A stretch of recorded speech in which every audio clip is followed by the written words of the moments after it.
बिस्मिल्लाहिर्रहमानिर्रहीम अस्सलाम वालेकुम। उम्मीद करती हूँ सब खैरियत से होंगे और मैं भी बिल्कुल आपकी दुआओं से ठीक ठाक हूँ। तो आज मैंने सोचा मैं आप लोग के लिए कोई ऐसी ज़बरदस्त रेमेडी लेकर आऊँ जो कि जिसका रिज़ल्ट 100% हो और साथ ही वो इंग्रेडिएंट्स आपके घर में मौजूद हों। वो इंग्रेडिएंट्स क्या है? वो है टूथपेस्ट। अब आप लोग सोच रहे होंगे टूथपेस्ट तो दांतों के लिए इस्तेमाल की जाती है, पर मैं आप लोग को बताती चलूँ कि टूथपेस्ट हमारे दांतों के साथ साथ हमारी स्किन की बहुत सी प्रॉब्लम को सॉल्व करने के लिए भी इस्तेमाल की जाती है। कोलगेट जो कि हमारे हाथों पाँव पे बहुत ज़्यादा दाग धब्बे और कालापन छा जाता है, एक स्याही छा जाती है, उसे दूर करने में बहुत हेल्पफुल रहती है। अगर आप इसको यूज़ करते हैं तो आपको इससे 100% रिज़ल्ट मिलेंगे। तो अभी हम एक स्क्रब बनाएंगे जो कि कोलगेट से स्क्रब बनाएंगे। तो अभी यहाँ पर मैंने एक छोटा सा बॉल ले लिया है, तो अभी हम इसमें ऐड करेंगे कोलगेट। आप अपने बॉडी पार्ट्स के मुताबिक ही इसे बना सकती है। जैसे अगर आपने अपने प्राइवेट पार्ट्स पे, अंडर आर्म्स पे या फिर अपने जहाँ पे आपके नकल्स, आपके सन टैन है, जहाँ पे आपको दाग धब्बे की शिकायत है, तो आप उसके लिए क्वांटिटी भी बढ़ा सकती हैं। तो चलें, अभी मैंने 1 से 1.5 चम्मच के करीब मैंने ये ले लिया है कोलगेट। और अभी हम दूसरा इंग्रेडिएंट इसमें क्या है, इसमें हम ऐड करेंगे चीनी। चीनी जो कि है वो हमारे लिए स्क्रबिंग का काम करती है। ये बहुत सारे स्क्रब बनाने में चीनी ऐड की जाती है। तो अभी मैंने तकरीबन 1.5 चम्मच के करीब चीनी ले ली है। और आपने ध्यान ये रखना है कि जब भी आप कोई स्क्रब बनाएं तो चीनी मोटी ना हो, पतली बारीक चीनी हो, ठीक है। तो अभी हम इन दोनों चीज़ों को अच्छी तरह से ऐड करेंगे, मिक्स कर लेंगे। तो हमने इसे अच्छी तरह से मिक्स कर लेना है। और इसके बाद फिर हमने क्या करना है कि इसमें एक तीसरा इंग्रेडिएंट जो कि बहुत अहम, बहुत ज़रूरी है, वो है वैसलीन। आपने वैसलीन ऐड करनी है। आपने थोड़ी सी क्वांटिटी में वैसलीन ऐड कर लेनी है।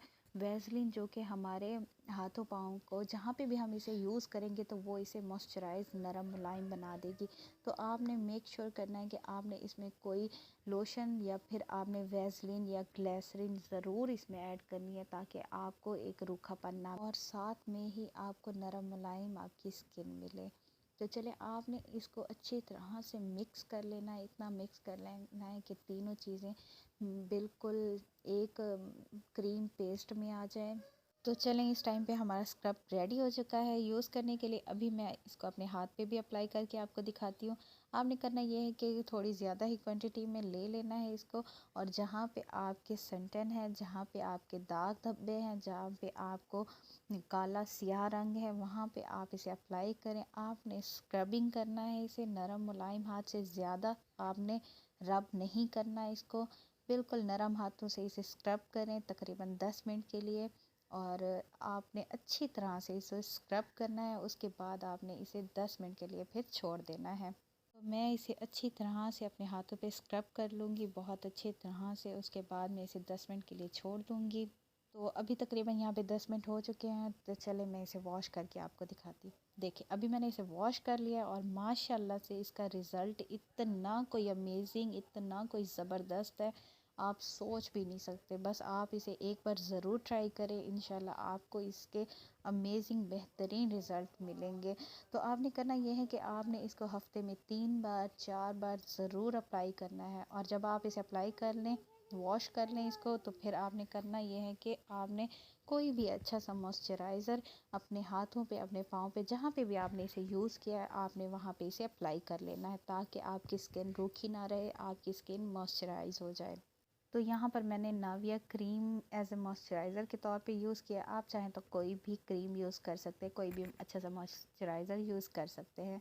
आई होप कि आपको ये वीडियो बहुत अच्छी लगी होगी। और अगर अच्छी लगी है तो लाइक कर दें। और अगर मेरे चैनल पे नए हैं तो प्लीज़ मेरे चैनल को सब्सक्राइब भी कर दें। ये बिल्कुल फ्री है। अगर आपको इसके रिज़ल्ट अमेजिंग लगे तो आप भी इसे एक बार ज़रूर ट्राई करें। शुक्रिया, अल्लाह हाफिज़।